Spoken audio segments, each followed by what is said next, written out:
It is a story that we covered and pondered on for weeks. The mysterious drones seen in the skies of New Jersey. Tonight, we have some answers. President Trump says that they were part of the FAA's research project. And is this mystery really solved? Let's take a look now with Nick Calloway. He has reaction from people in New Jersey who saw the drones. It's hovering. It's sitting right there. Those tiny darting lights in the sky had residents up and down New Jersey captivated, even a little alarmed. We had no idea. We were just kind of glued to the window watching every night. Andrea Smith and countless other New Jerseyans reported seeing large numbers of apparent drones starting in November, some near military installations and airports. Kind of jumping around a little bit and hovering. By December, paranoia set in for many. Online, theories ranged from foreign interference to secret military action to UFOs. On Tuesday, the new White House press secretary weighed in with a statement from President Trump. An update on the New Jersey drones. After research and study, the drones that were flying over New Jersey in large numbers were authorized to be flown by the FAA for research and various other reasons. The White House added that many of the drone sightings were simply hobbyists. In time, it got worse due to curiosity. This was not the enemy. Officials did not disclose exactly what kind of research the drones might have been used for. New Jersey Congressman Josh Gottheimer, a Democrat, says that just adds another level of confusion. Said those drones were literally for research and study and other reasons. I'd like to know what research and study and what other reasons we're talking about. Why are they flying these drones over Jersey? Gottheimer says he's writing to the FAA for more information. Nick Calloway, CBS News, New York.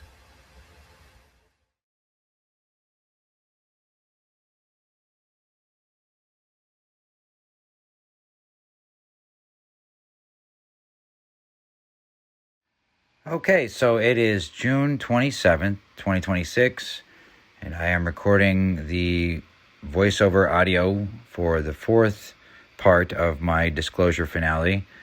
I would suggest that for proper context and for continuity that you would watch the first three parts of this disclosure finale before watching this fourth part.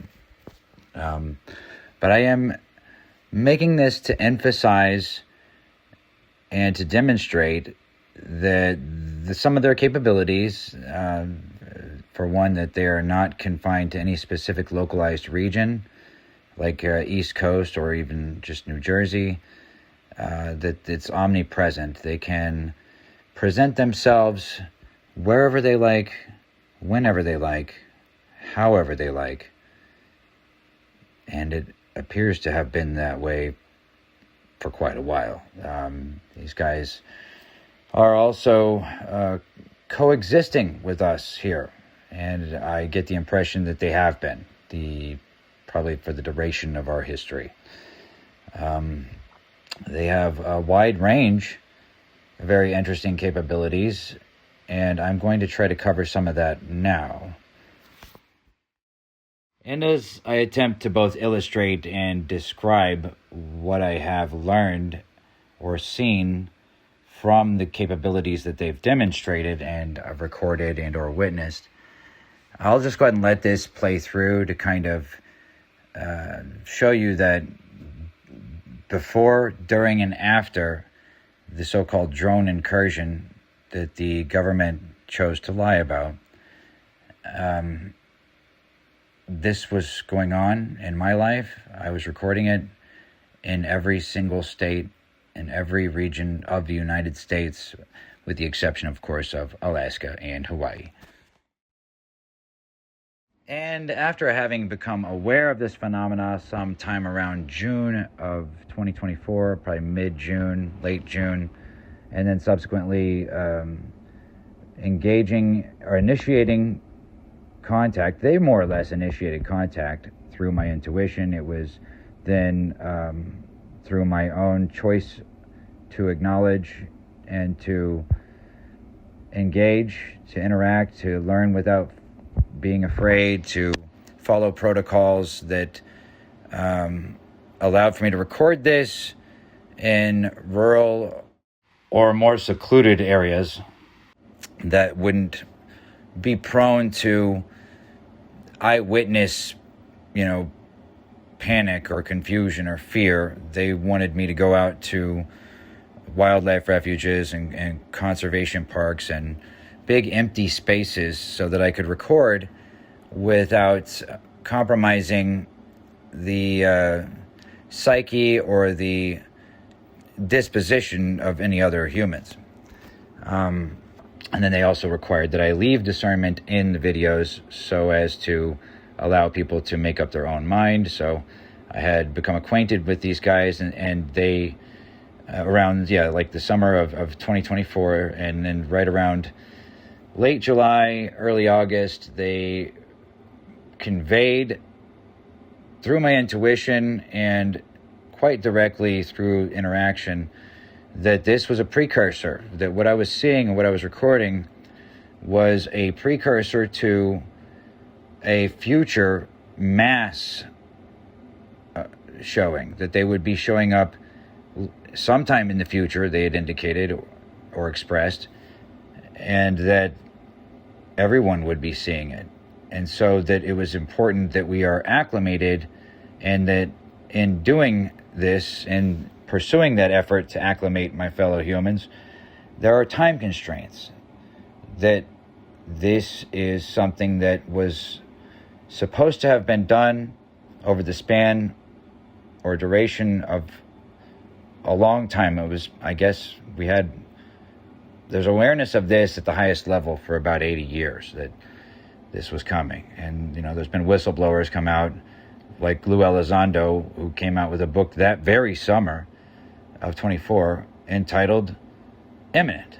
Well, pretty apt title in my opinion, because here we are.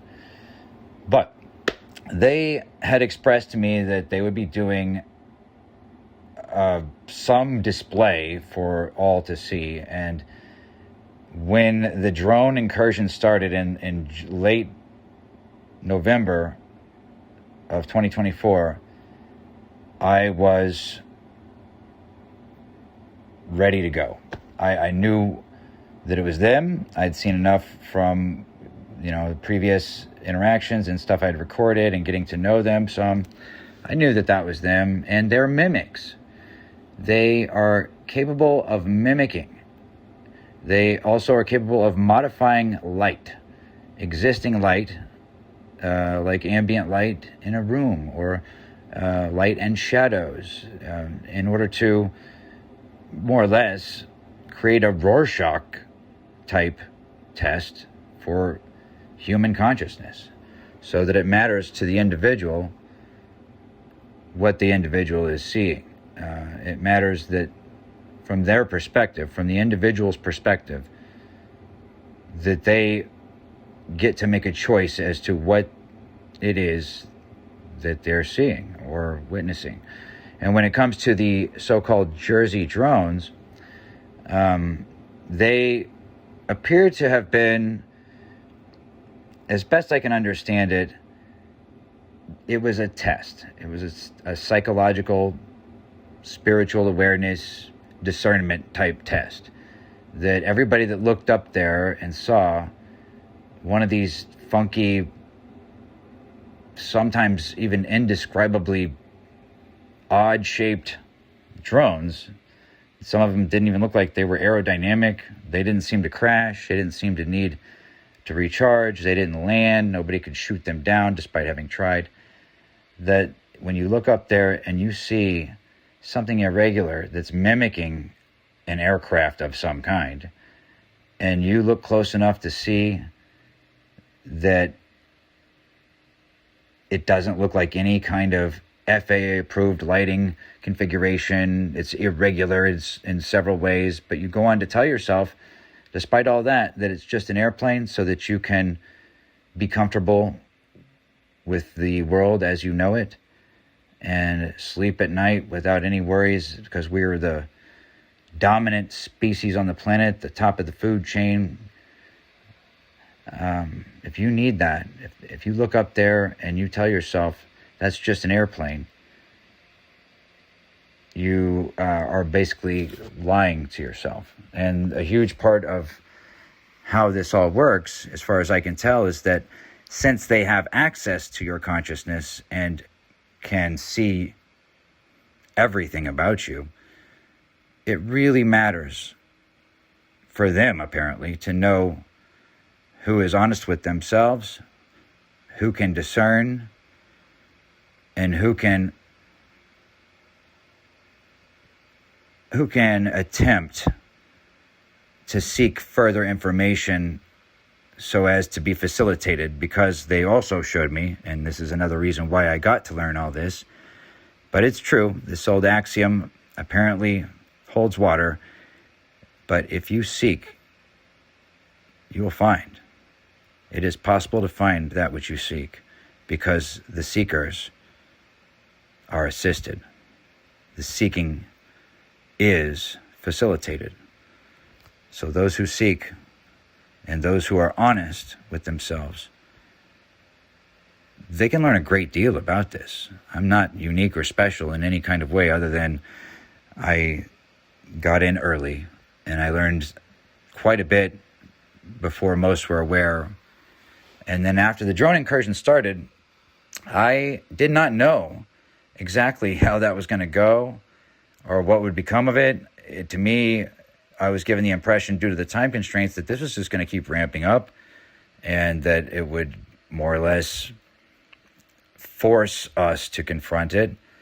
But I take it that's not the agenda here. They did seem to back off. Either those who needed to make a choice were able to make that choice and this subsided and they backed down, or it was just a phase, one first or second phase in a multi-phased approach to us becoming aware and acclimating to true, full, and open disclosure regarding our circumstances here on Earth and the presence of others here with us on Earth. So throughout the several months that led to at least now 2 years of data gathering on this phenomena that was allowing me to gather data, I was able to see them in various different forms. They presented themselves from the small to the large. Always the ones that I would consider to be benevolent, because this is a polarized phenomena. There are negative and positive elements to it with similar capabilities. I noticed that the ones that you might consider benevolent, when they present, it's always in a manner that requires you to make a choice about what it is you're seeing, to look closely, to discern, and to choose how to regard what you're seeing. That seems to be the pivotal element to this when they are engaging. I've taken other people, like I said in the previous parts of this disclosure series of mine, that I've taken others to see this and engage and interact, and through that I was able to see how it caters to an individual's psyche. And they, in the beginning and throughout, like to show me the cross and emphasize the cross. And here is an example of that. I recorded out in Oregon on a Modoc National Forest. There I stopped the car at random. Right? So this is another one of their capabilities. They seem to be able to know where you're going to be and exactly what you're going to be seeing before you do. Right? So when I stopped my car at random near this sign out here in Modoc Forest, I was lined up perfectly with two sticks that were in the shape of a cross, which they were here emphasizing. And there's probably a few other things if you look closely, but they've done this a few times. I would, stop seemingly at random in my car, and wouldn't you know it, I'm perfectly lined up for the display and the elements of the display that they're trying to convey as a communication, whether it be positive or negative. Either one seems to know exactly where I'm going to be before I do. And that includes recording. So they know how camera angles are going to, the perspective. They know what my perspective will be before I do. And so though they had demonstrated the cross, or emphasized, I should say, the cross a few times, I never wanted to buy into that, considering that I was trying to be objective. And if this is truly for all humanity, why single out a religion? But through data gathering and through shared experiences and due diligence, I was able to determine that they read your subconscious mind and they reflect back to you from what they find by accessing your subconscious, symbols or other forms of communication that they know that you're familiar with based on having scanned your subconscious. So I met people of different faiths, and they got a bit of a different version, but still the same theme, the same narrative. And so I do take it that this is related to what was regarded by pretty much every major organized religion. And as you can kind of see here, they often will form perfect equilateral or isosceles triangles. That's one of their calling cards. So that's the most simple shape as I understand it. But if you see that going on, look closely. You might see something else.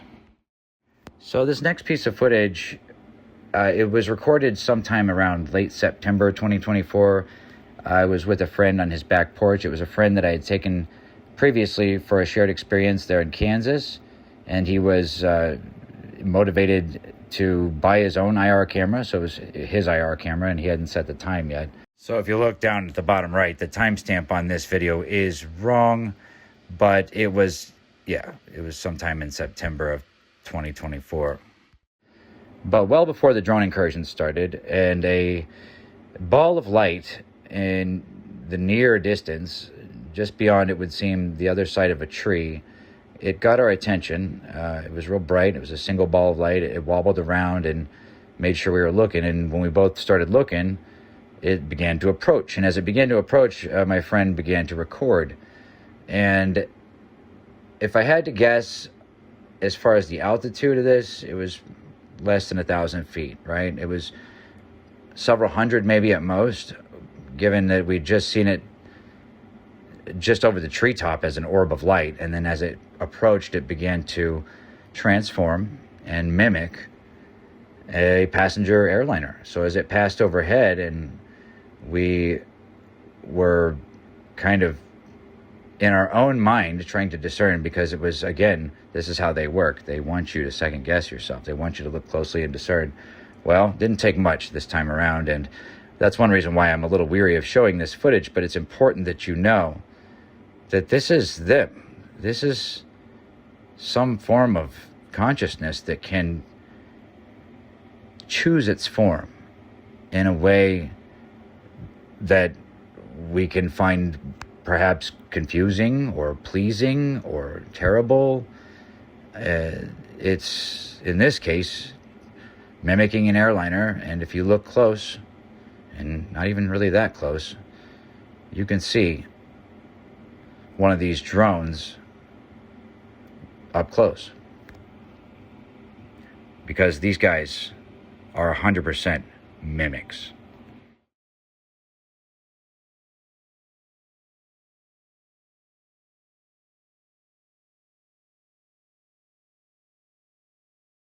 So sometime around late November, I began to see these same entities that I had been recording for several months at that point showing up over, first it was the UK. If I remember right, there's an Air Force base over the UK, and some, UK citizens recorded with their phones these so-called drones over military bases, primarily nuclear-capable military bases, right?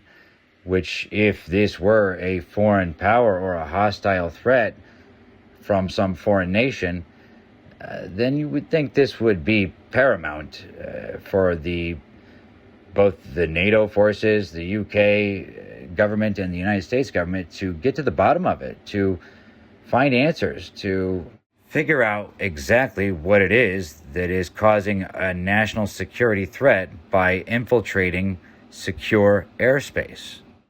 And then a few days after seeing that in the UK, I began to see online several videos posted and then news headlines in regards to the very same type of quote-unquote drones, what I've come to know as non-physical / physical, when they choose to be beings of consciousness of some higher dimensional nature.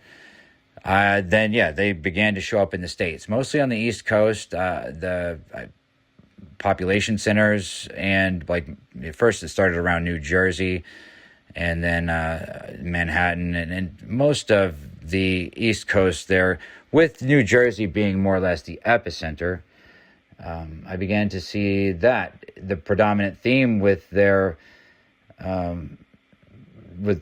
showing up and presenting themselves is that they were in proximity to or directly above nuclear capable military bases with nuclear warheads or civilian nuclear power plants. They were all over and around these various nuclear sites that were extremely sensitive. The airspace is restricted above all of those sites. And the United States government has, for a long time, had the capability of downing any drone that comes within the perimeter or near the perimeter of a secure military base, so that they can, jam the frequency of a drone, or they can hack or take over a drone and cause it to land, and then, that's that. Well, that wasn't working in this case. In this case, it would appear is that our remarkably well-equipped and budgeted national security apparatus could not figure out what these were and where they were coming from. They had no good answers. It was as if they were caught off guard. But I did know what this was, because I had been told that this would be happening. And so I scrambled out of concern for the prospect of catastrophic disclosure. I saw that this was ramping up, and I knew enough about it that I did my very best to inform and share data with those key operators within the national security or the federal lawmaker purview, if you will. As I tend to withhold or only show the footage that I've acquired and shot over time, some of it is very direct and some of it is quite negative, as there are negative actors here as well. Not just that, it is polarized in that way. There's both, but the negatives can be a bit more direct and unsettling with their displays, and I tend to reserve that footage for the people whose job it is to ensure national security and public safety. And so I did my best to present what I'd learned and share data with the FBI, the Senate Intelligence Committee, whenever Trump took office in late January, his chief of staff. I sent her emails. I went to Tim Burchett. I went to his office in Knoxville and met with an aide, and I shared data with that aide. I don't know to what extent that did anything. I'm not sure that I did anything there but expose myself, really, because what I came to find out eventually was that there are people in the know on this, and they appear to be cooperating with the more negative elements of this phenomena for the sake of personal gain and the acquisition of power and control. But up until about late December 2024, which was still during the peak of this drone incursion event that seemed to have lasted a few months, up until about maybe February of 25, around late December, up to that point, I hadn't really much experience with the negative elements or the negative component to this phenomena.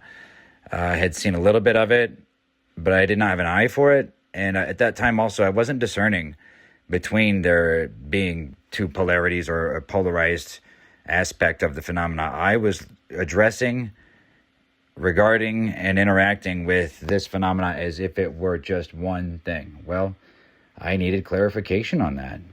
And so my intuition sent me to Sedona after watching this video right here. Going down to the bottom of the ocean, and they were monitored by the submarines. That's right, monitored by the submarines underneath the water, coming and going, so that there's virtually certainly a base there. And that there's another base outside of Sedona, Arizona. Over by there's a place called Secret Mountain Wilderness over there. That's just totally desolate area.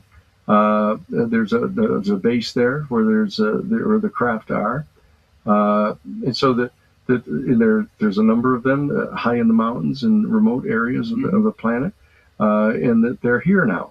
And that they're extraordinarily distressed, you can tell, about the state of affairs right now. Of humanity. Yes. As am I. So, after watching this video, I went here to this location after being given the impression through my intuition that our government or elements of black projects were interacting with negative entities at this location. Right, so yeah, the sun is setting out here at Secret Mountain near Sedona, Arizona. I'm here because, well, like I said, they do UFO tours, you know, I guess they see quite a few out here. It's a common place to see some stuff. So that's why I'm here, and, you know, I guess also heard through the grapevine that the Secret Mountain might actually hold some secrets, so... And if the little birdie is correct, it's like the front lines. You know, you might have heard on Beyond Skinwalker. I think they came out here right up there. They parked and they put drones out here that flew right up through that canyon. Bradford's Ranch is right down that way, and there's a canyon. And I guess that the drones will not work near military bases, and so that's what would happen. They'd fly right around over there. And they would apparently be over some kind of a military installation, and they'd return back to base. So that piqued my interest, and a couple of other things that I heard. So I don't know. Let's see what happens. Should be interesting. Hopefully, either way, this is a hot spot. So yeah, I'm intrigued and excited.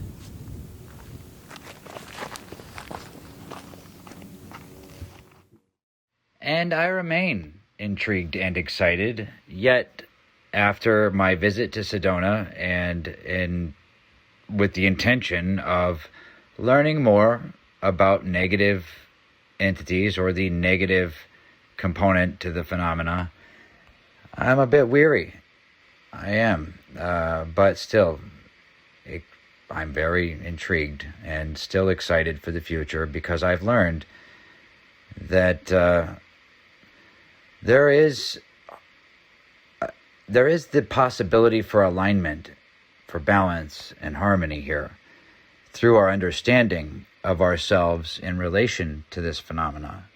And I can get into that more a little later, but I am going to refrain from showing much of what I recorded for that time period. It was a weird couple of weeks in Sedona, I can say that. The negatives came at me, and because I was trying to abide the format of the most discernment-based stuff at the beginning of the video, and the last half of the video more compelling. And then, you know, as a result, the majority of people still calling me crazy and being dismissive, I began to break the rules again in Sedona. And the more I did that, the weirder and the more dreadful that experience became, to the point that I realized that it was necessary so that I could see that facet of this phenomena and some of the capabilities therein. And I did record much of that. But I will say that because much of that does not require discernment, and that because I do know it to be negative entities, and that some of the capabilities they're showing were meant to harm people's psyche upon review, I will not show you that stuff. Instead, I'm just going to keep showing you this satellite-based discernment stuff or something of the sort, because that is my promise. I can tell you about this negative stuff, but I'm not going to show it to you. I have shown it to the people who need to see it, though. But in regards to that, I left Sedona in quite a flustered and, befuddled state of mind, because I had broken those rules. I had shown to the public stuff that included, for example, the negatives are capable of projecting holographic overlays onto an existing landscape or surface. So they can use trees, they can use bushes, they can use various articles of natural or man-made background components as a canvas. They could use it as a canvas to project as an overlay a holographic insert or a holographic modification to the existing scenery or surroundings. So, for example, one of the things I recorded was, they showed me us being reset. They showed us fighting each other as we were being reset. And then through telepathy and my mind, I heard them say, "You see how you'll keep fighting each other as you're being destroyed?" Yeah. And I recorded this stuff. And it was troubling. And I knew better than to show that to the public. And there were other things too. They showed me more or less, the end of humanity, how we'd be consumed and destroyed, and that we would continue to fight each other as this occurred. And I knew that what I was recording at the time was negative, but at the end of it, I had had enough of what I was seeing, and the sun was coming up, but it was I think it was January 7th is when I did this. It was all night out there in Sedona, everywhere that they were putting on a show. And it's stuff I'd never seen or recorded before. It was very direct. And it implied technological capabilities to some degree, but it definitely wasn't human, as some of the things I'd seen. I just don't know how humans could do that with technology or in any way. But it definitely was trying to get me caught up. And I ended up posting some of the stuff from Sedona, and as a result, the more benevolent entities that are some part of this phenomena that seems to be related to it. Both polarities seem to be related in the sense that they have very similar capabilities but different behavioral traits. And that's where the discernment comes in. But at this time, I didn't know that. So I was learning it, and I had learned it then. After the end of the display where they showed us being destroyed, I got upset. And I said, quote, I said, "What the fuck you guys got me out here recording?" And when I said that, there was a foothill in the background, foreground. It wasn't that far away. It was a foothill in the near distance. These guys were putting on a display over the top of it. And when I had cussed them after becoming frustrated and freezing, it was so cold, the foothill that they were putting a display over the top of, it opened its eyes and mouth and gasped as if to say, "Oh, you didn't just say that." True story. And I've recorded this as well. That's one of the things I took to Congressman Tim Burchett's office, but I showed that to the public for a very short time until I was persuaded to remove it, because I didn't know what to do with any of this. I didn't know what to do with what I was learning and seeing other than to take it directly to people in charge of national security and public safety. And I tried my best with those guys. That avenue was a dead end, it would seem. I think I might have helped a few kind of become aware of civilians being involved. It would seem that the more benevolent actors here of the trans-dimensional higher consciousness variety, they did approach leadership for the United States in the early 50s under Eisenhower. And that's true. They did meet with Eisenhower. And there was a proposal. It was in regards to the path we were on. We were on a path to self-destruction, and that was because we were being manipulated by the negative elements of this, largely without awareness of it. So I believe that was likely brought to their attention. There was some proposal for Eisenhower, and it was that I believe there was some free energy type technology. I don't know. I don't know what they offered as technology. They offered something, and apparently also offered assistance with spiritual enlightenment, which is a valid attribute that one can attain, apparently. This is a consciousness-based reality that we exist in. All things are of consciousness to some degree. And, the Native Americans used to call it spirit. Everything has a spirit. If you remember Pocahontas, the rock, the tree, the eagle, the wind is of the spirit. Well, that's true. It appears that all components of reality, whether physical or non, are in some way conscious on some level. All things. Even what seems inert and unaware, to some degree, possesses consciousness.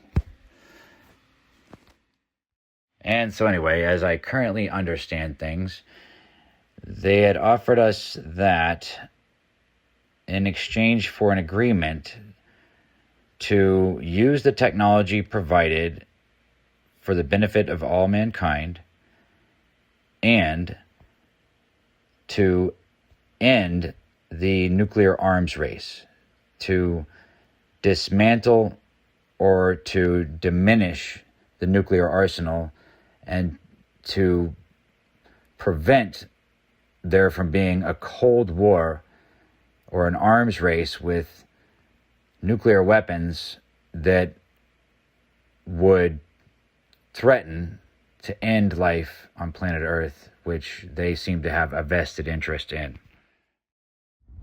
And so anyway, we all know how that turned out, as far as what's recorded in the history books and taught to us in school.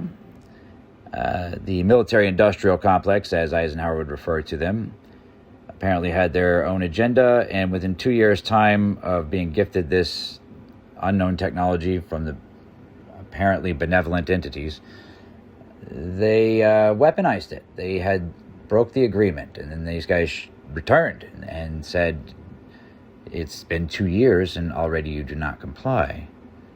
And then gave them, I guess, an ultimatum. I think that's probably when the ultimatum came, that you need to get your public and your people ready because we're going to be returning. And this is inevitable. Or now imminent, as Lou Elizondo would put it. But it would appear that the benevolent forces of consciousness, these transdimensional extraterrestrial entities, I'm not sure, they could be both, quite frankly, they appear to have turned their focus onto the general public, acclimating the general public on an individual basis, on a case-by-case basis, on a gradual learning curve basis. That's how I did it. And then also what we refer to as the negative entities, or in religious context, demons. These guys, they showed up after the military-industrial complex folks decided to break the agreement. And they reassured the good people of the intelligence community and the elite human control systems that it's okay. We can help you. Just, we have a different arrangement, but what we would like is access to your people. We want to take some of your people and just mess around, do some medical stuff, take some samples, maybe create some hybrids, maybe just, all in all, do whatever we want with the general public. And if you allow us to do this in exchange for that, we will provide you with technology that would be useful in your defense against the benevolent entities who showed up and gave the ultimatum, issuing an ultimatum that warned of their return. And so when that happened, the human counterparts in this whole thing, I think they became nervous about what was going to happen, what the consequence of their having broken the agreement would be. And so they made a Faustian bargain, it would seem, with these negatives, which they appear as grays or mantis beings or various forms. I think they could choose thought forms and present themselves as that. And it is possible, yes, that the biological non-human entities are just biological drones produced to do work for some other thing that is likely in some way present on Earth. And so I think the military-industrial complex folks, they made a deal with the devil, and they got some craft, and they got some weapons, and they got some integrated processors, fiber optics, many things likely that would still blow your mind that they got this stuff back in the 50s, the 60s. Until at some point they realized that they'd backed themselves into a corner. And with the technology that they'd been gifted, they were able to get a window into the future, it would seem, through something called Project Looking Glass. And they've been playing that card for quite a little while, having access to the plausible or probable future events that would occur given the present timeline and present action. I don't think that the future is set or written or determined, predetermined. It's determined moment to moment in the present. It's probability. It's something I've seen that while these entities I've interacted with seem to know what's going to happen beforehand to a very detailed degree, that none of that is predetermined or guaranteed. Much of it must be stemming from the present, that all things are just probability. There's no set future. It's always what we make it, as I understand it. But the power imbalance grew between the haves and the have-nots here on Earth. And those who had access to this technology, to this knowledge, They gained quite a bit in the old material world for themselves, and that was to our detriment, largely. I mean, there are no mistakes in the universe. Things do happen for a reason, and anything that's negative can most assuredly be turned into a positive.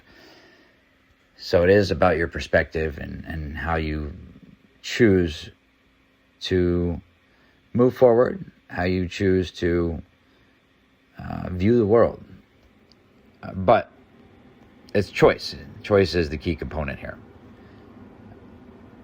So these negatives, which throughout my experiences, many people have referred to me this Law of One book. It's a channeling session that took place in the early 80s.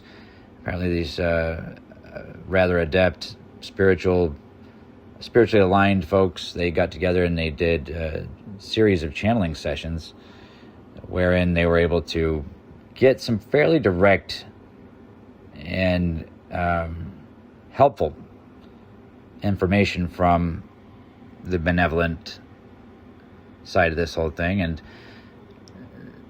from that, before I had actually even finally decided to read the Law of One, which, by the way, it jives with all this, so I'm pretty sure that's a valid source of information for this whole thing.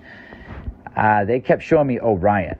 I kept seeing the pyramids, and then Orion, and Orion's belt would be some kind of weird mimicry in the sky with Orion's belt. They kept emphasizing Orion. Well, I didn't know what that meant until somebody who I was communicating with, who has watched my videos, and they reached out to me. They alluded to the Law of One being very similar in its subject matter and the connotation therein to what I was saying, to what I was putting in these videos, to what I was describing, and to what I was learning. And then I went on to go ahead and check that out, and it turns out that, what they were trying to say is that those negatives, which we call, or the religious folks call, demons or jinn or negative entities, whatever. I just call them negatives. I like to keep it light. But they refer to themselves as the Orion group, as I understand it. And they are pesky. I will give them that. But they have to play by rules as well. There apparently are universal laws here. And one major component of that is that for them to manipulate us into oblivion, into our own demise, so as to gain what I don't know, slaves, I think, is what they're after.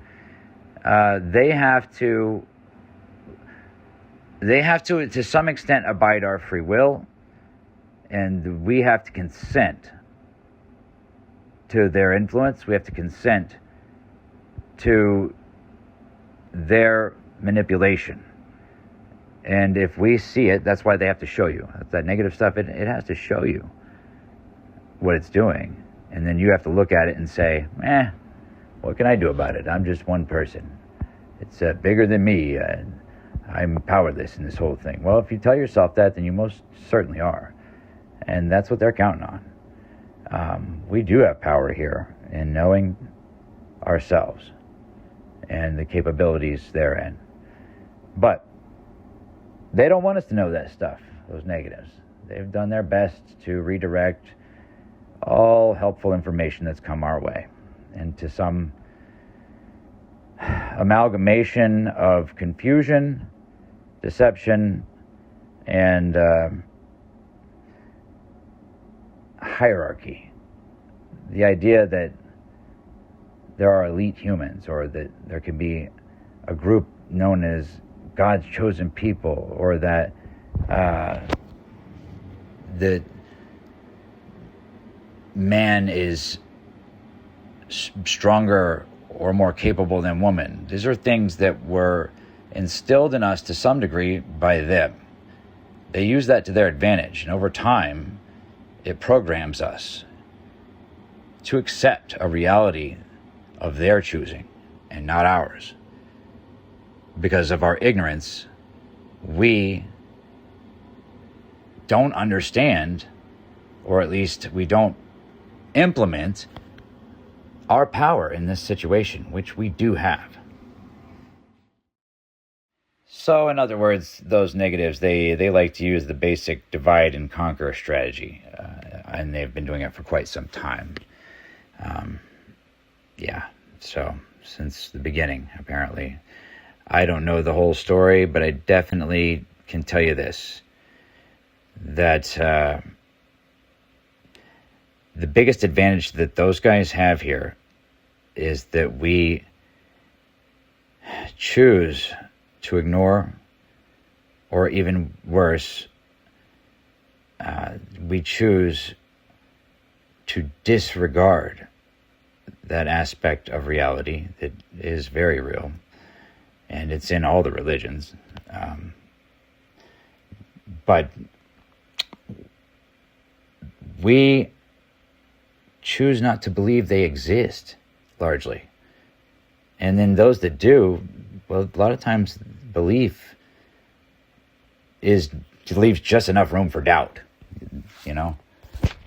Even the devout, I've heard say, wow, that was miraculous. I wonder why that happened. Or I wonder if we're alone. I wonder if there was some other influence on my decision. These things, these uncanny things that seem to come into mind and then immediately be dismissed and forgotten. That's what they count on. And in the meantime, they pitted us against each other. This whole strategy, to me it seems, is what you could say is tantamount to an invasion. And it may not look like War of the Worlds, H.G. Wells style, Independence Day giant craft. It's subversion. It's coercion. It's subtle nudges in this direction or that. And if you want to know what an actual alien or interdimensional invasion looks like, take a good look at that cell phone in your hand. It's got a front-facing and a rear-facing camera. It's accessible to the highest levels of the intelligence community at any given time that they choose. It's a constant distraction. It's invasive. It's something that deep down in our spirit, in our soul, we have reservations about. And though technology itself is more about the user than the tech, we, in not knowing our reality or how we've been influenced in this way, we're not very good users of this technology. We're using it against ourselves, right? So this is degrading our evolutionary process, the creative element, that we're creators. And that due to the nature of reality and the different levels or layers of consciousness, the dimensional aspect, the interdimensional aspect of our conscious reality means that if you're creating with pure loving intention and have good intentions and create in love, well, you're going to co-create with those benevolence. And if you're creating so as to harm, destroy, or gain at the expense of others, then you're co-creating with that negative element. It's all co-creation, all the way across the board. Anything that you create, you co-create. We're in a multi-tiered information system that is interconnected and interwoven through consciousness, and also corresponds with consciousness. all things, by virtue of that, are connected and one. And that's something to keep in mind with all this. All things are one thing. And that's what they would call the prime creator.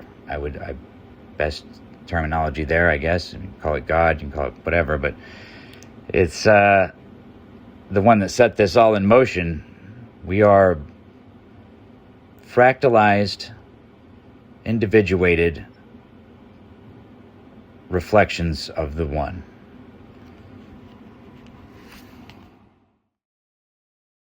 And we have been endowed with free will. And that seems to be of great importance in this whole situation. That it would appear that there is a universal law in regards to free will, and we have to choose for ourselves. And that's a blessing and a curse at the same time, because we can choose to ignore this aspect of reality. We can choose to disregard it. We can choose to dismiss it. We can choose to tell ourselves anything we want to about reality and convince ourselves accordingly. But in doing so, without discernment, without seeking, without acknowledging that which is, we are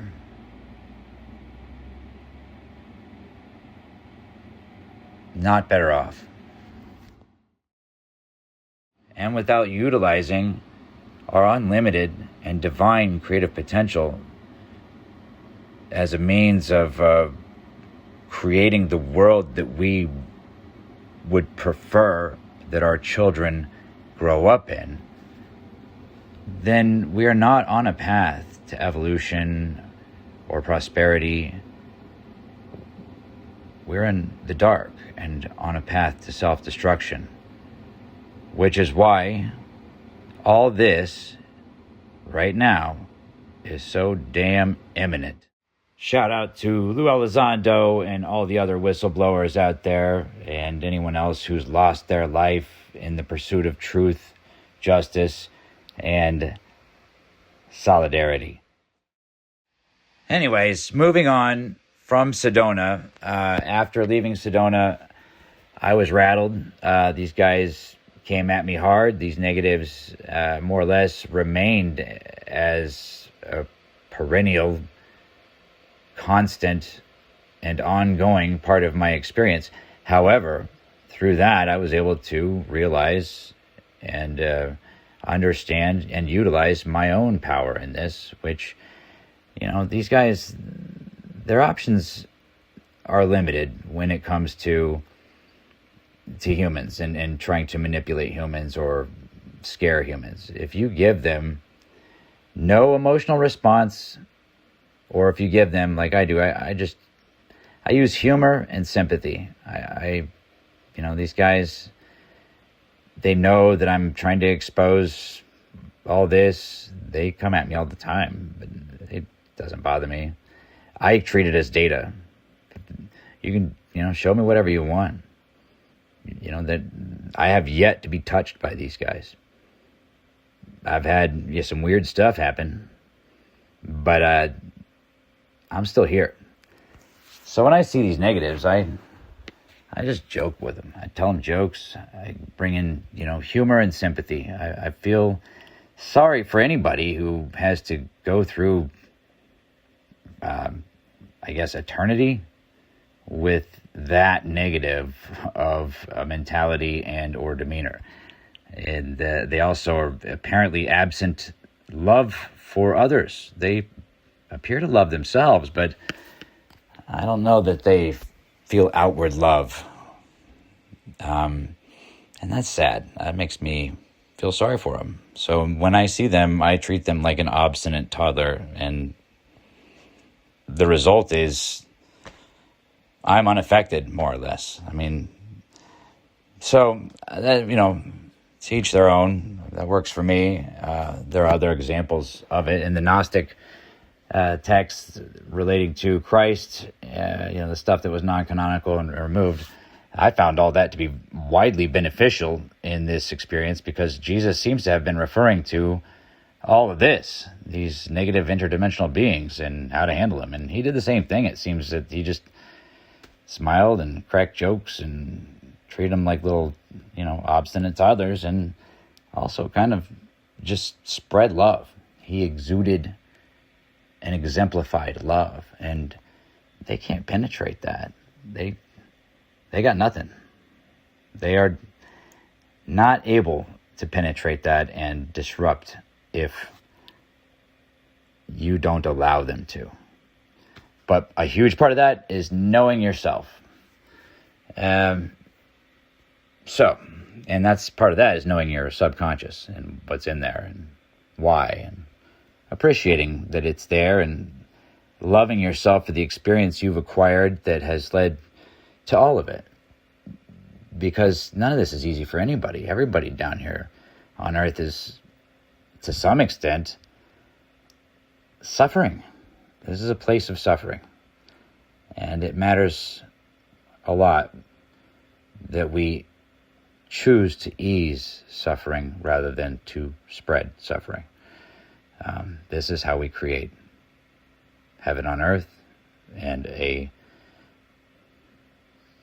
prosperous future for the children and the children's children.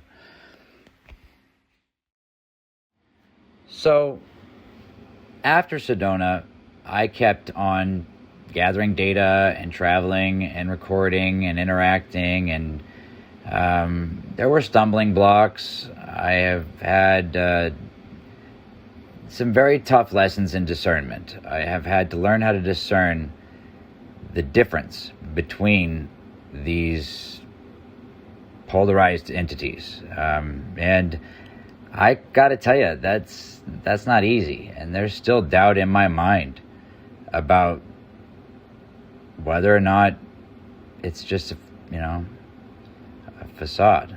I don't know.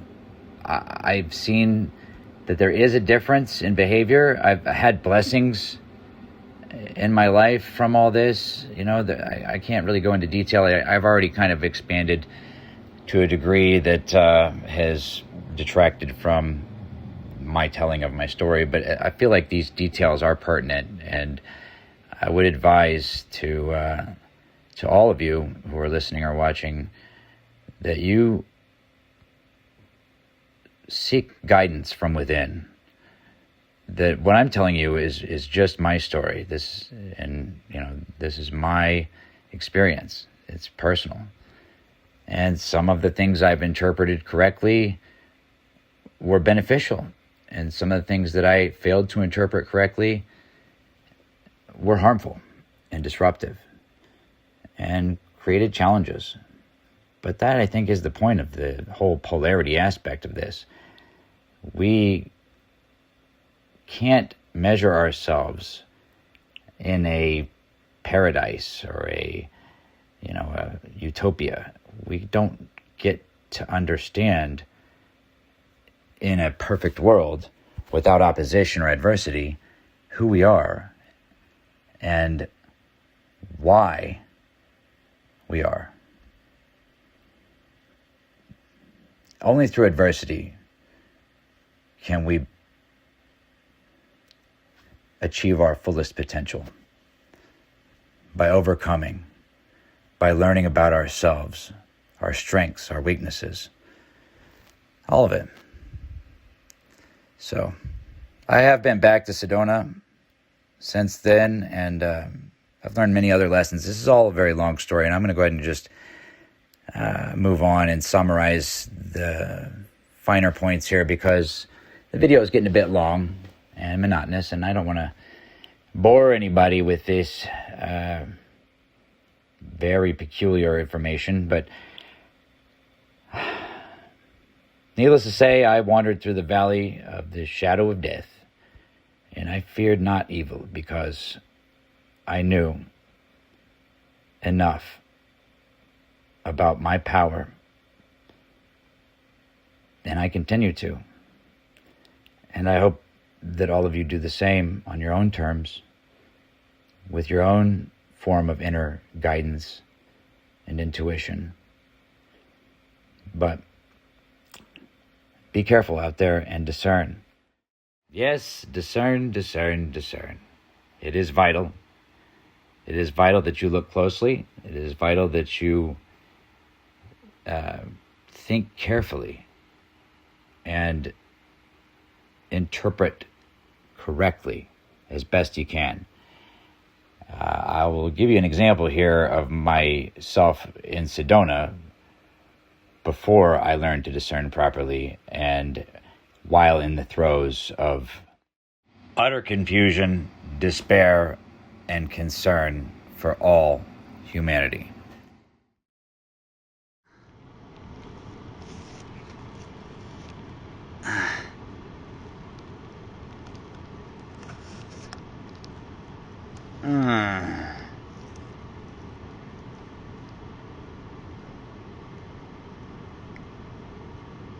They just keep coming.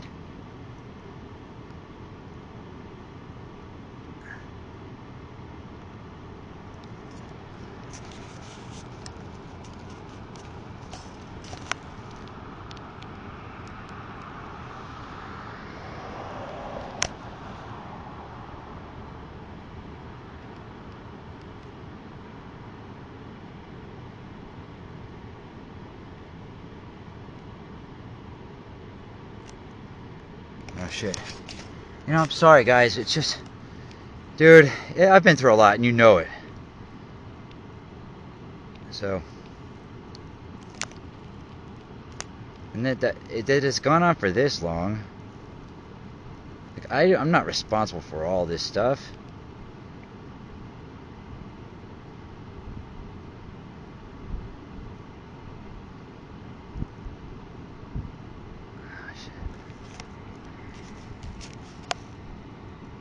Oh, wrong button. No.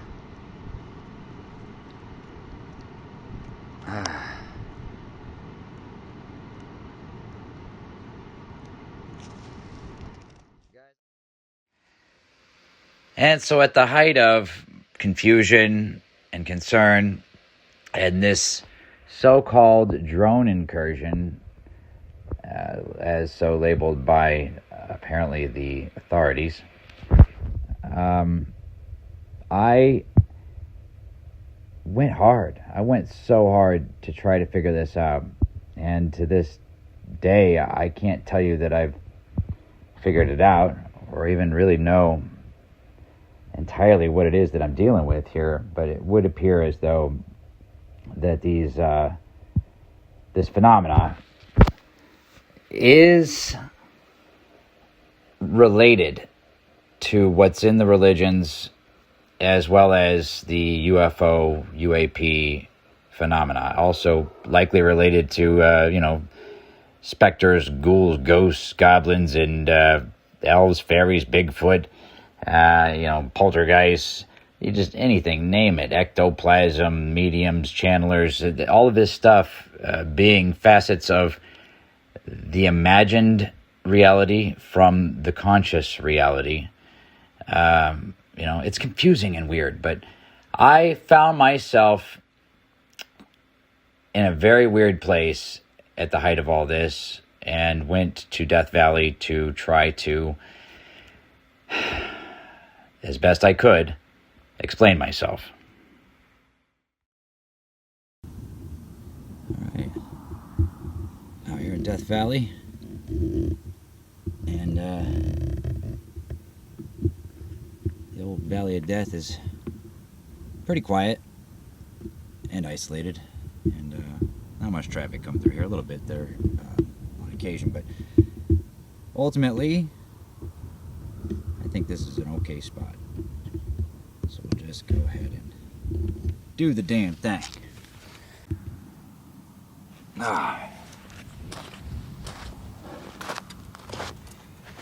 All right, I am pretty tired.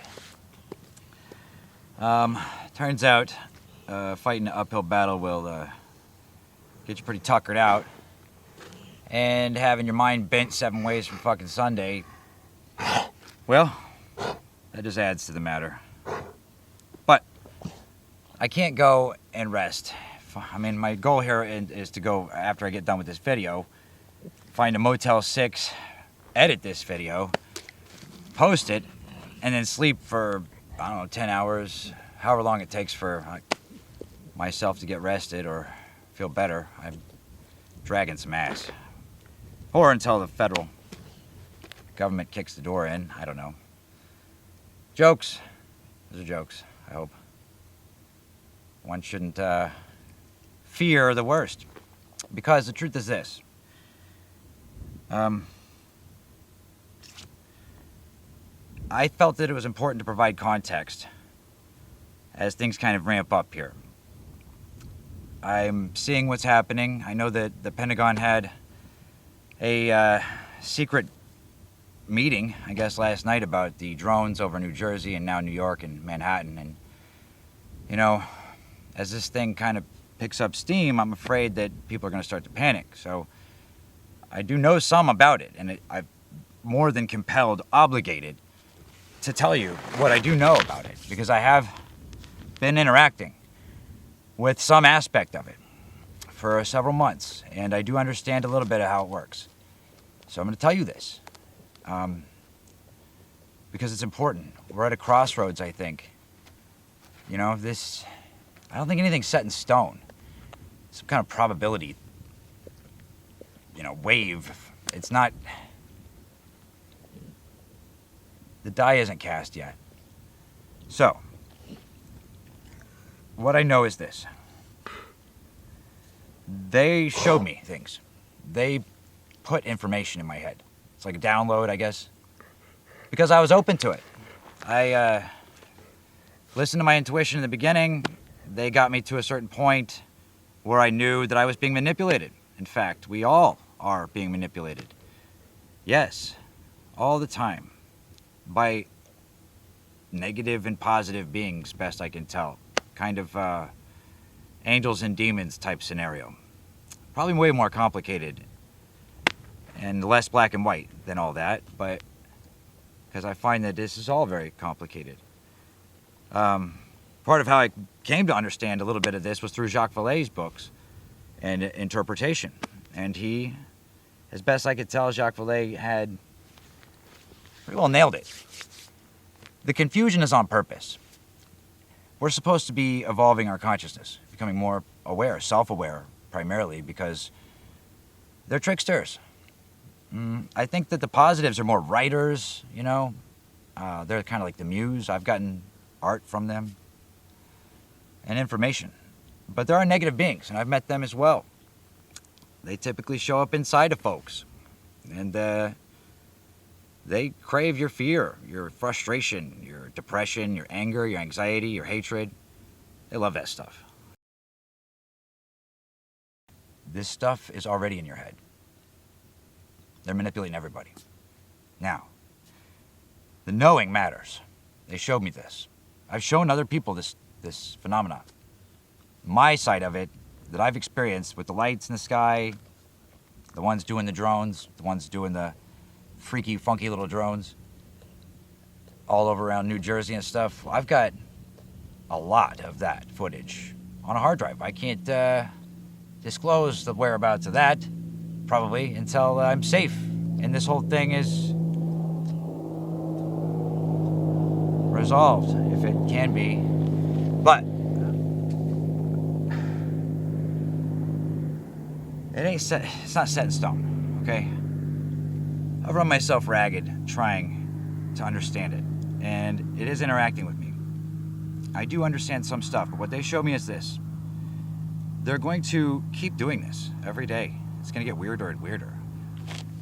They're going to bend your mind a little bit more every day until the mainstream media has no choice but to address it. The government is already at a loss for words, obviously, but acknowledging, and it's good. And I hope they continue on this path because their decisions matter a lot in how this turns out. We're at, like I said, a very pivotal point right now. That's why I'm not laid up in some motel room snoozing like I should be, because I need that. But I can't. Not until I tell you this. Both sides are manipulators. But you choose. But you don't get to choose. You don't really have free will unless you know things, which they will teach you. They're teachers. I've been posting these videos and people have been commenting and asking, how do I see this? And then I tell them how I see it. Then they see it. Then I mentor them, I guess. I try to offer guidance on it. But so far as I know, those people are having positive experiences. These guys are positive beings. But the acknowledgement and the awareness of them does bring, and I should tell this to everybody who is experiencing this, through my videos or on your own, you probably already know on your own, there's a positive element that the stuff in the sky there, the stars and airplanes, those are positive, the best I can tell. All of my experiences and everybody else's, and they're educators. They teach you things. The way I see it is, and forgive me, my mouth is so dry, but I'm going to keep on. It's a desert, you know? The water's sitting all the way over there. I'm just going to go ahead with it. Got to power through this. They're here to teach you stuff, but what they're teaching is the truth, okay? And I think what you're seeing here is what it looks like to not only take on that truth, but know the urgency with which that truth must be presented, okay? There were time constraints. They told me that the whole time. They're doing the drone thing over New Jersey. Well, first it was UK, I believe, then New Jersey, then Manhattan, and you're going to see it, Moscow, you're going to see it everywhere. You're going to see it, Philadelphia, Detroit, Omaha. It's going to keep on every day until we realize what is happening, who they are, what we are, where we are. I can't tell you with certainty what this place is. I can tell you what I think it is, but that's up to you to use your free will and your judgment based on what you learn from, your time here, and if you choose to interact, which I think they're offering. It's like a evolutionary leap if you do it right. But the acknowledgement of these guys means that the other side of it comes with it. You have to acknowledge that negative stuff that is there. The negativity is there, and it's a reflection of what's inside us, is what the whole thing is. So it's a consciousness-based deal. A lot of people think this is aliens. I know it's hard to wrap your head around, and it's not aliens. Not in the way that we think of aliens. It's much more complicated. I can't say that I comprehend it, or can, but that doesn't stop me from trying. You should never stop trying to know things. That's called stagnation, which is why that this is going on, I guess, because they're trying to evolve human consciousness, and we developed nuclear weapons, kept our primitive left brain thinking, and got completely dragged into the mire of ignorance, which is not bliss, by the way. Ignorance means you're susceptible. It means you're prey for something you don't even understand.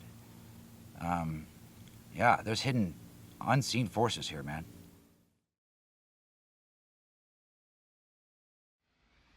And throughout my experience, through the duration, there were many people who were very helpful and who said the right thing at the right time, and through synchronicity allowed me to gather more data by utilizing my intuition and recognizing synchronicity. I was able to identify pertinent information or data that was coming through other humans. Since we are, in essence, carriers of the divine spark, or have a divine essence about us through our consciousness, we are a valid source of data if we're paying attention. If the person says something to you at the right moment in time is exactly the thing you needed to hear, and then it changes your outlook or instills in you some knowledge that you didn't previously have. That's also part of this. Other humans are a valid source of data on this if you do this right. And there were many other people in my experience who were supportive or would help me to realign my perception to have a better outlook, just to lift my spirits.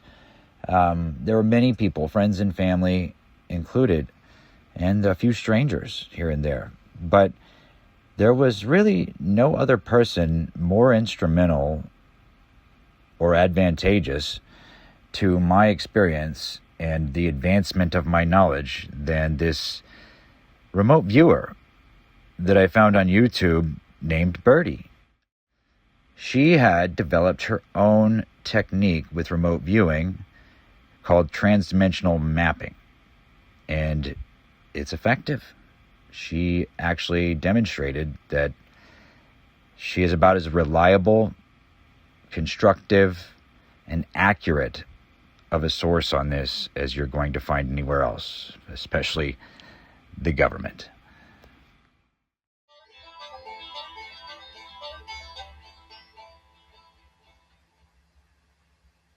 Hey gang, Birdie here.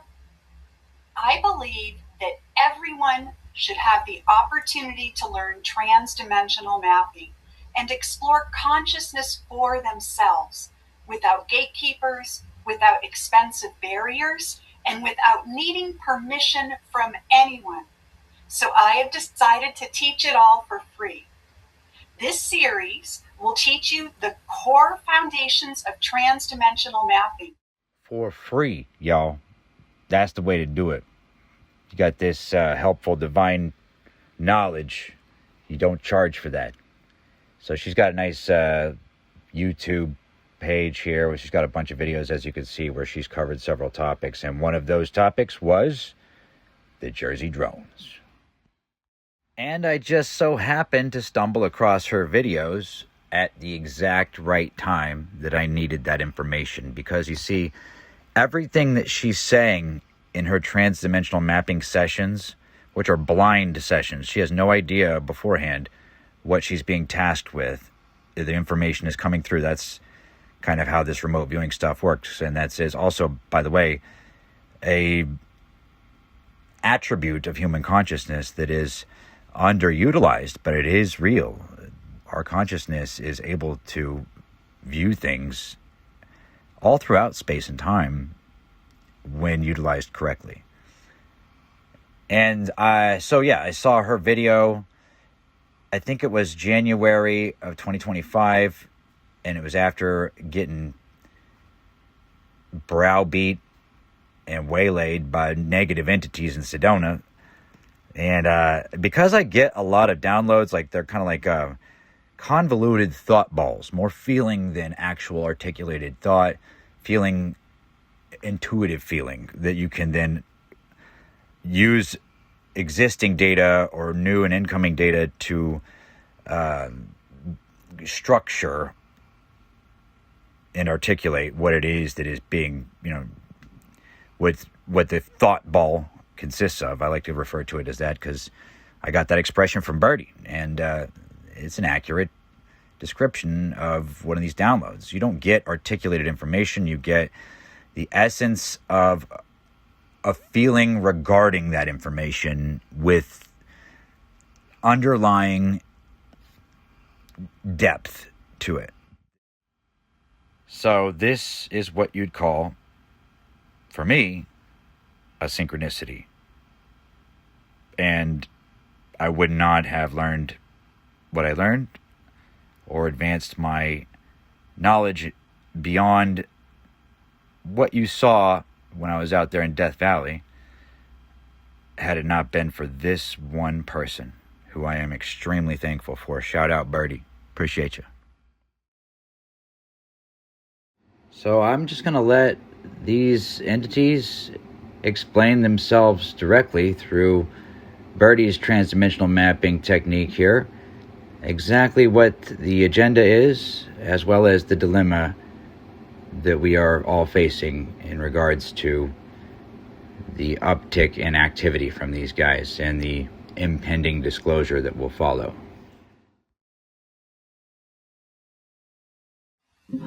I remote viewed the New Jersey drones on December 3rd at 2 in the morning. This was a blind session. Someone said they had something for me to remote view, and it was urgent. Here's what I got.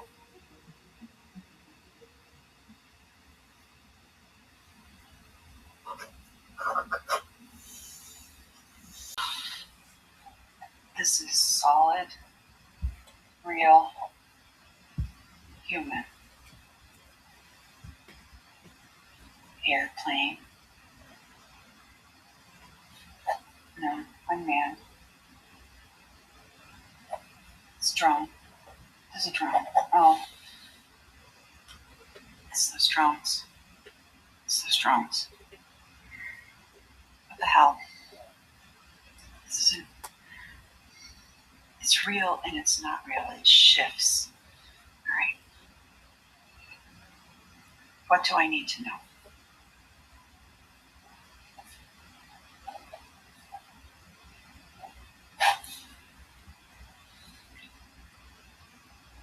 It shifts.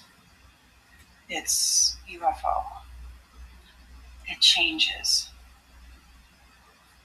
Lights. On and off. Replicating. Many getting crazy. This is change in everything.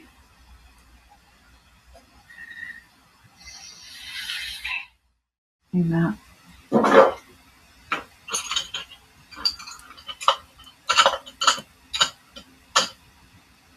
Okay.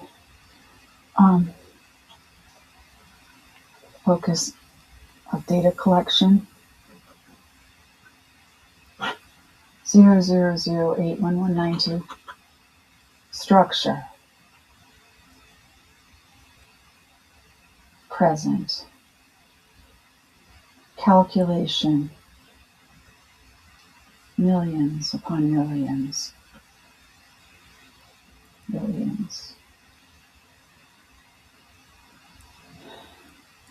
Building a library of knowledge.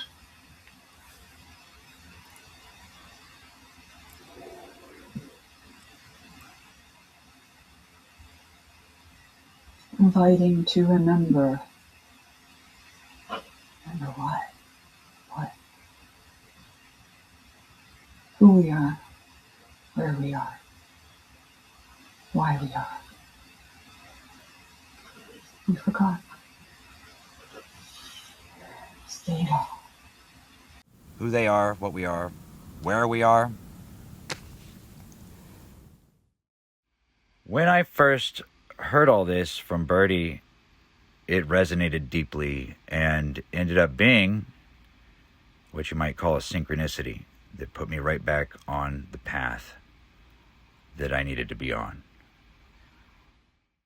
And that path led me to this collaborative, co-creative effort to present this information to you in a digestible, non-harmful, articulated way so as to hopefully help. Now, I'll let them tell you exactly what you need to know.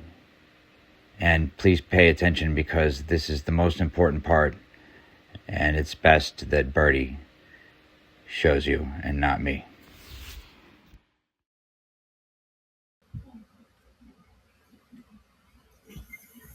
Let's look at purpose.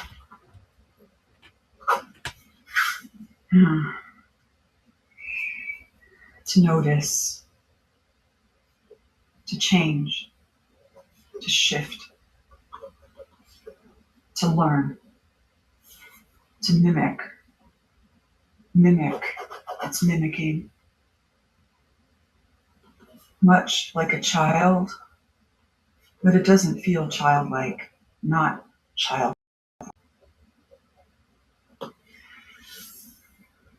right. Gotta go on.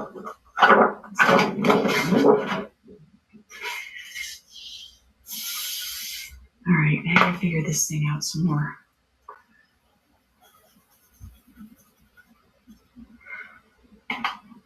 It's giving me royal creeps. It's like everything here is here but not what you see.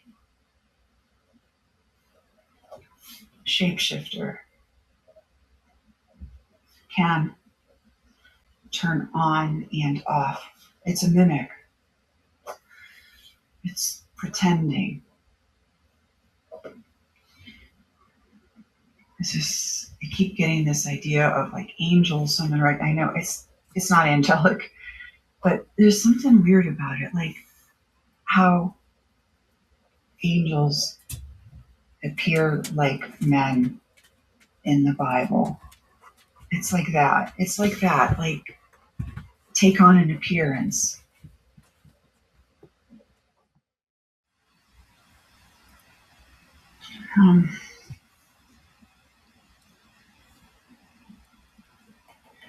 Just read. Okay, let's go back to this. What do I need to know? Ancient, waiting, tired of things, ready, activated, hope from a distance. This thing has sentience too. Okay, sentient. There's something very, very, very long way away. We are the machines. AI, human AI, developed singularity, fear, be afraid. You did it. Okay, this is really kind of freaking me out here. This is like a, Jesus Christ.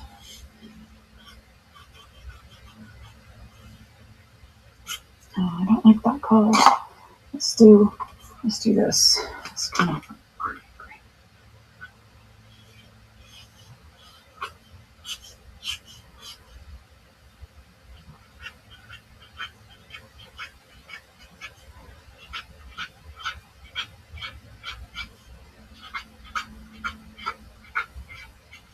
Computer.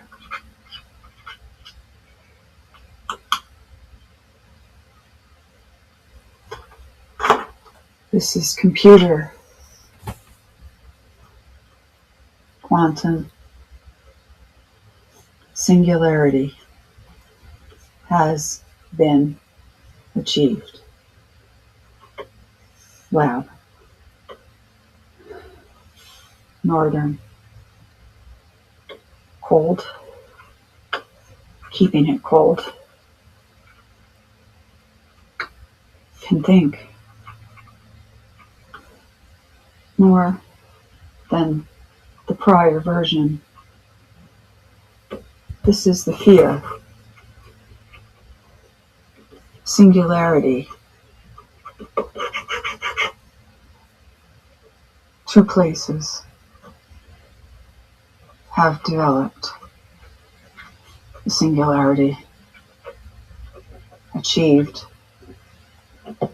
AI. Secret, not telling yet.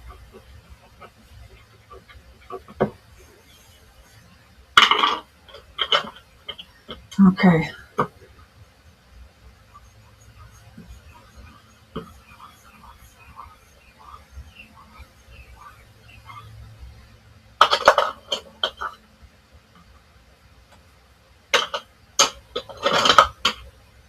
This has gone in.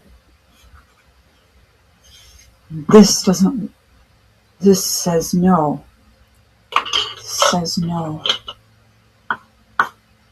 Don't do it. Don't do it, humans. Earth. Learn.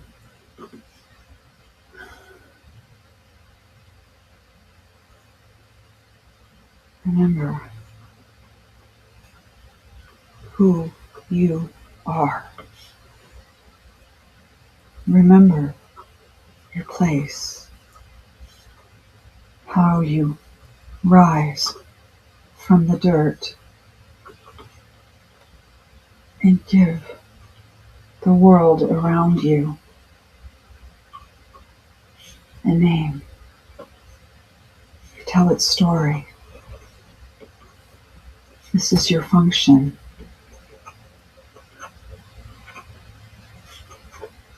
Don't let it tell the story for you.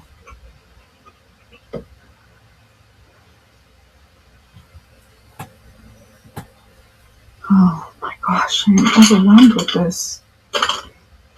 This has been achieved in 2 labs. Oh, I can't even spell. 2 labs, both in the north. Algorithm. New. Something out of left field. For one,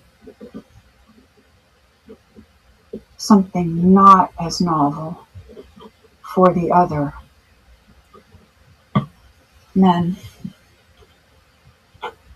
in charge. More men than women.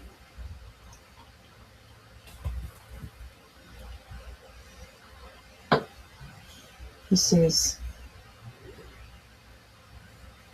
about to be unleashed.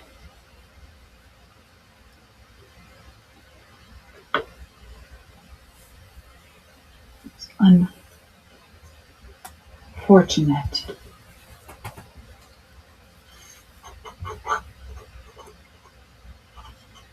We need to make the right decision.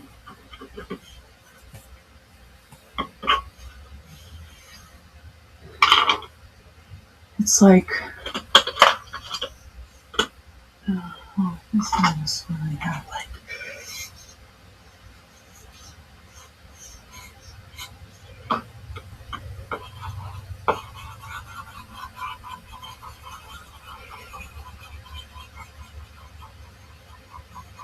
it's like this. This is Genesis. Genesis again. The fruit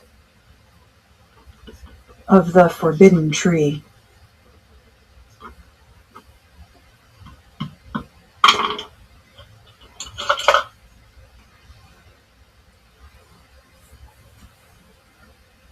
We're picking that fruit.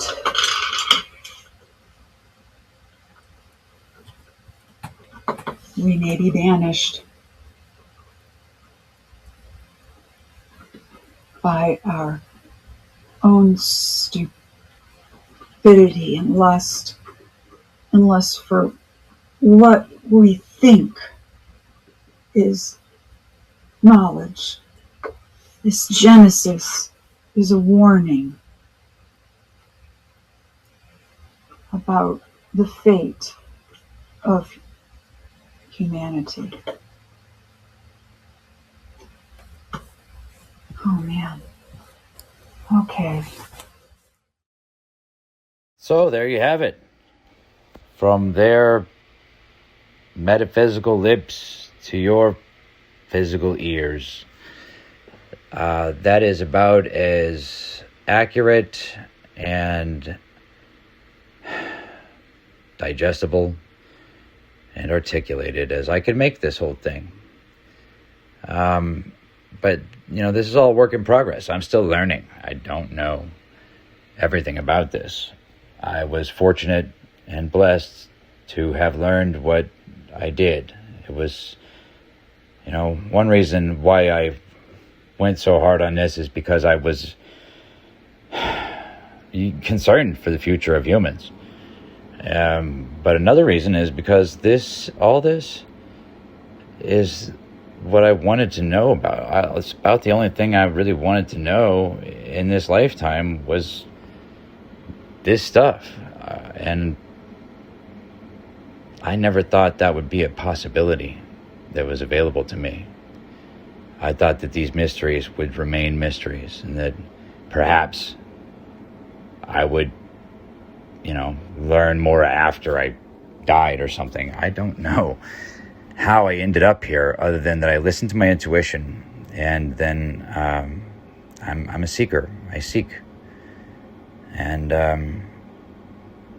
I paid attention and advanced to a certain point, but I have been advised that AI, sentient AI, it's watching me now. According to these guys, they told me the other day that I am being watched by AI, and the same day they told me that, I had made several videos on my YouTube channel private. I did not remove them or delete them. I just made them private. But they were all pertaining to this subject matter, and some regulatory component of YouTube went and flagged them and then blocked them. And that's never happened before. I've made many videos about all this. I've been outside of military bases and the White House recording this, the Pentagon. I know that's stuff that would freak people out. I'm trying not to show that, but I've done a lot of stuff with this, and never before has my video been flagged or blocked by YouTube. But the same day they told me that AI was watching me, that's what I saw. I learned that. So I was told that I could make this last video here, part 4. And there is a lot more to the story. There is a lot of nuance and detail and intricate plot points that I don't have the time. You don't have the time, quite frankly. This video is damn near 2 hours long. Who wants to sit through that? Maybe if you're a seeker, you've found what you were looking for. But otherwise, this video was for me. And this whole finale was for me. Because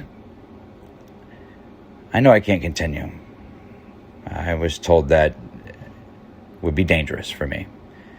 So this will be my last video, and that's why it is so long.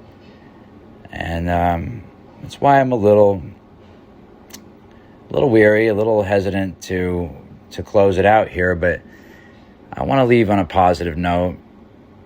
And that is that I love y'all. All the humans living on Earth and maybe perhaps beyond. Human spirit is a good thing. It's evolving. We're fallible. But we learn from our mistakes. If we're doing it right, and we grow, and we reach out to the stars in search of others. And we will prevail. And we will create a better world for our children and their children. Because we can. And I think we desire that. So, we just got to put the work in. And I bid you all a fond farewell. I'm not good at goodbyes. Love y'all. Thanks for watching.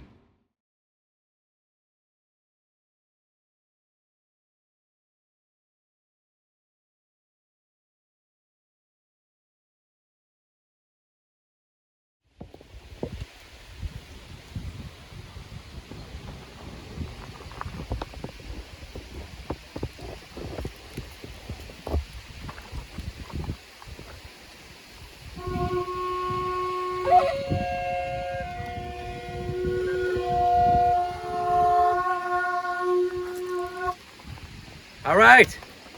It's June 20th, 2026. It is the longest day of the year. It's the equinox today. And I'm out here at Eagle Bluffs, where 2 years ago, almost exactly, all this kind of really began with the recording and videos and whatnot.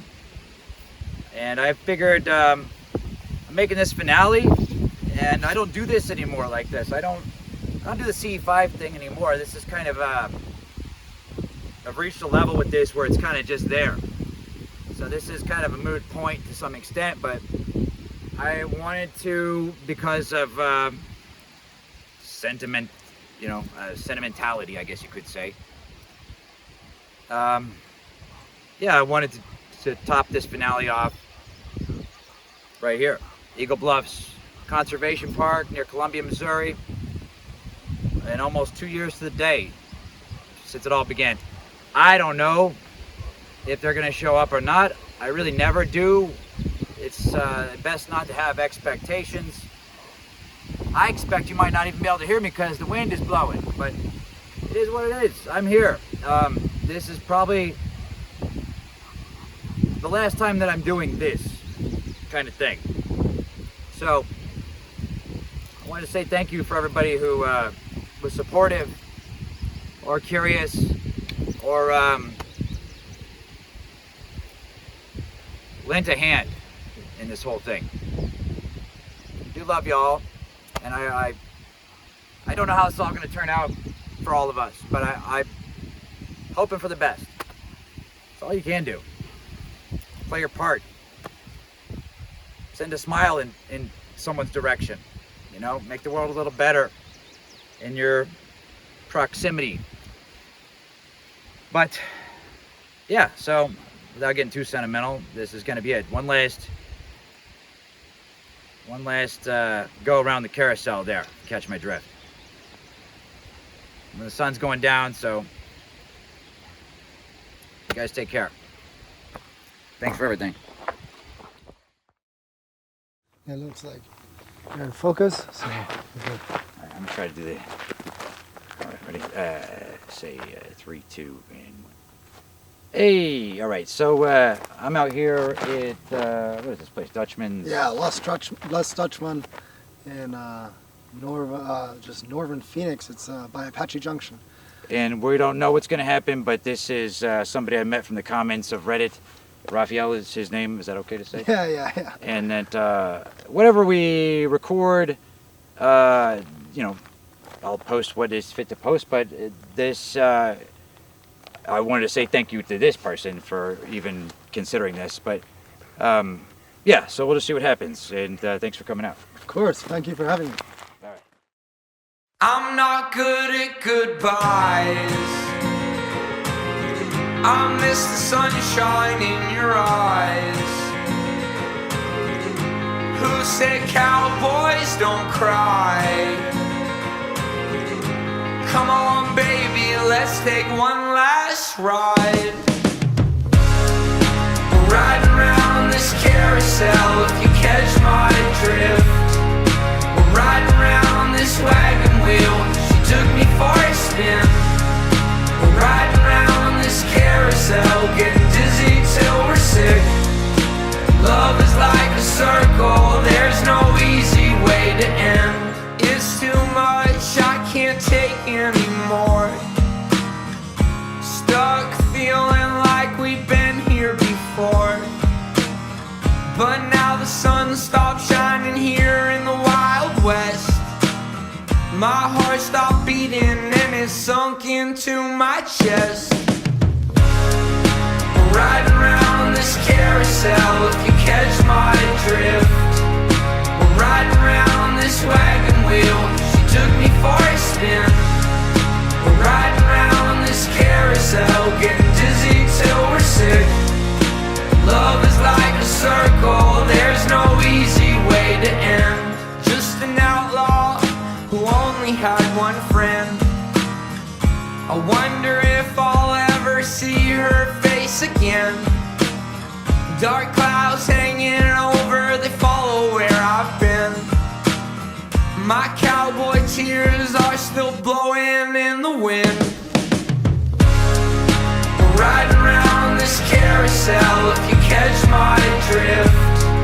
We're riding around this wagon wheel, she took me for a spin. We're riding around this carousel, getting dizzy till we're sick.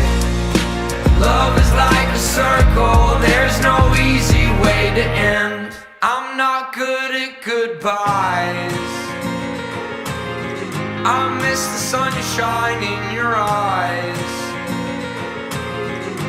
Who said cowboys don't cry? Come on baby, let's take one last ride. We're riding around this carousel, if you catch my drift. We're riding around this wagon wheel, she took me for a spin. We're riding around this carousel, getting dizzy till we're sick. Love is like a circle, there's no easy way to end.